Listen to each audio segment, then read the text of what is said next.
Fala galera, como é que vocês estão? Tudo bem? Sempre alerta.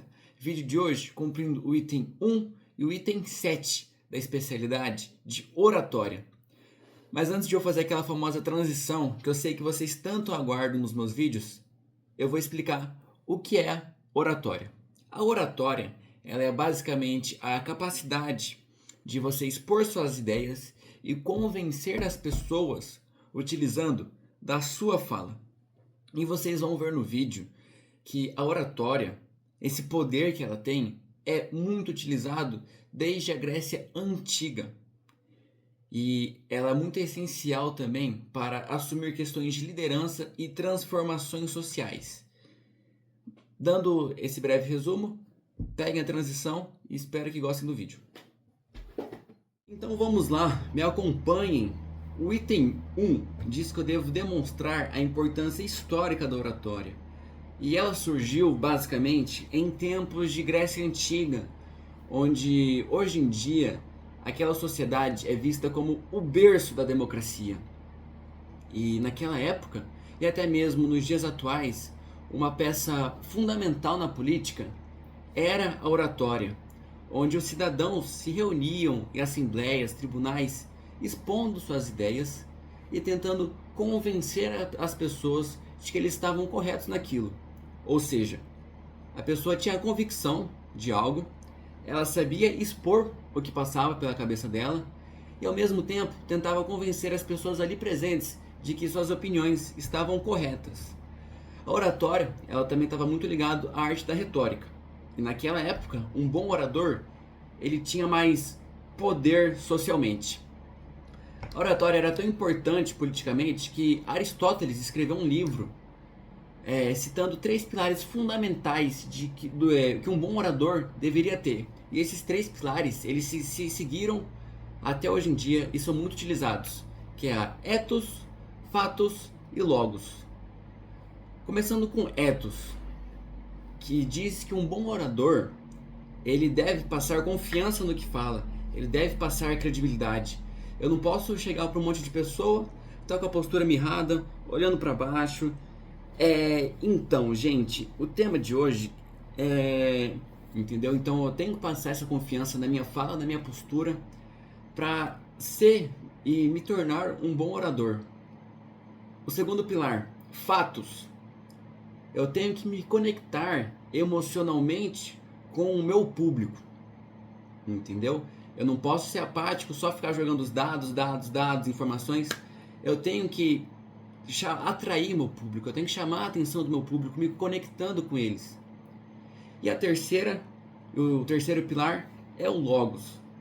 Eu posso ter uma boa postura, posso passar confiança, posso me conectar com as pessoas, mas eu não posso estar falando abobrinha. A minha fala tem que condizer com a minha postura, com o assunto que eu estou dizendo. Não posso chegar, falar qualquer merda, pronto, entendeu? O que você está falando tem que ter uma razão, tem que ter uma lógica.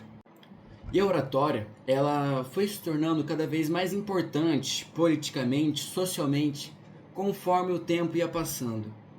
Na Roma, que eles seriam os sucessores dos gregos, eles acreditavam que um bom líder deveria ter uma oratória de excelência. Já na Idade Medieval, a igreja ela tinha um poder comparado ao do rei, de tanta influência política e social que ela exercia naquela época.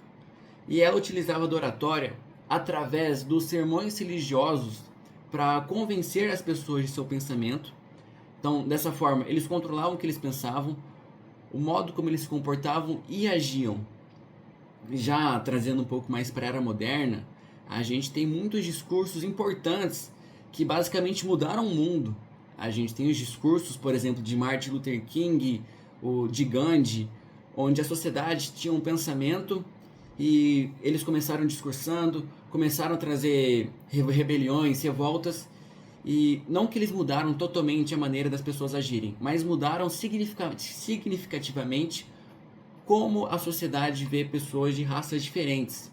Nós também temos, por exemplo, o Stalin, antes dele ter a ideia do comunismo, antes de instaurar o comunismo, ele ia em tribunas públicas expor suas ideias na época de União Soviética, e acabou que ele convenceu a população e instaurou o comunismo.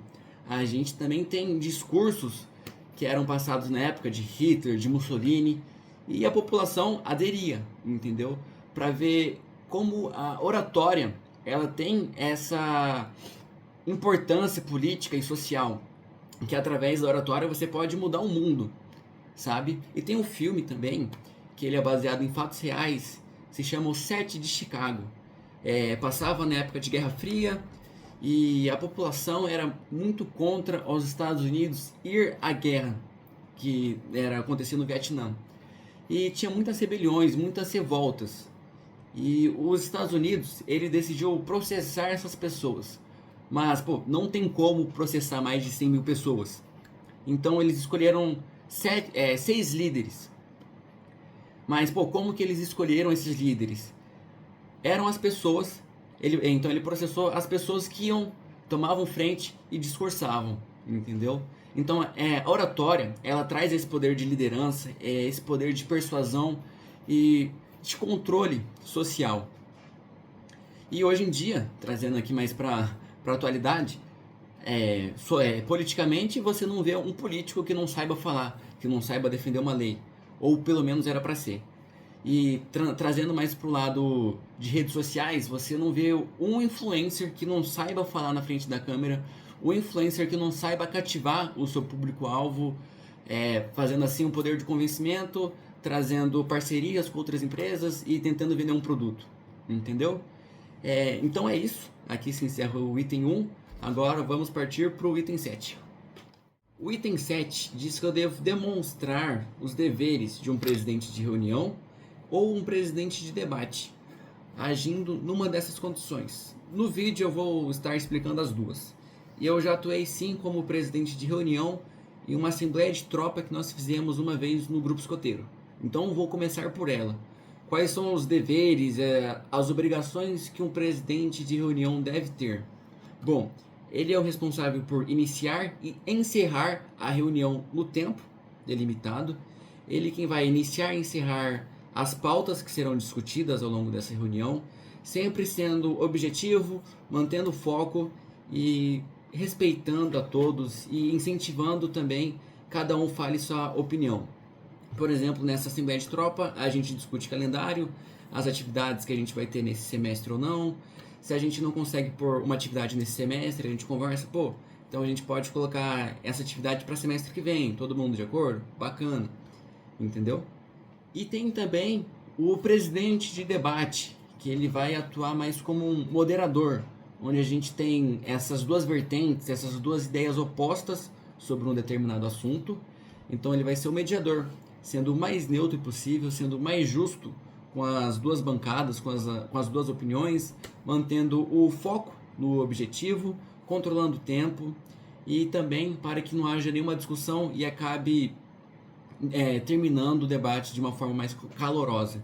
Então ele também tem que manter a tranquilidade no espaço que está acontecendo esse debate. E a gente pode encontrar essa representação de presidente de debate, de moderador, por exemplo, em júris simulados, em debates de argumentação, em debates eleitorais. Por exemplo, William Bonner, que sempre quando vai ter as eleições, os futuros presidentes, os possíveis presidentes vão lá e discutem. Então ele atua como um moderador. E é isso. Aqui se encerra o vídeo. Espero muito que tenham gostado.